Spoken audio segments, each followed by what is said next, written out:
अस्सलामुअलैकुम दोस्तों, आज हम cathode ray picture tube television की पिक्चर ट्यूब का रिव्यू देंगे और आपको बताएंगे कि इसके अंदर कौन कौन सी अशिया होती हैं जो तस्वीर हम तक पहुंचाने में काम करती हैं।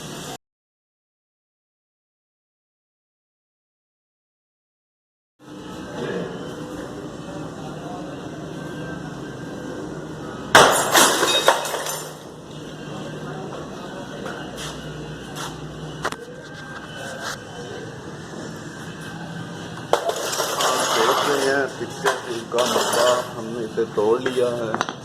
ये इसके अंदर मास्क है, जिप बनती है। ये इसकी कैथोड रे ट्यूब है,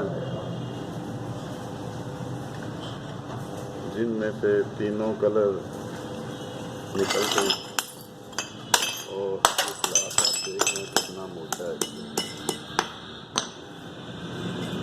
ये कैथोड रे ट्यूब में आप देख रहे हैं जैसे तीनों गन्ने V2 के साथ यहीं से गुजरती हैं।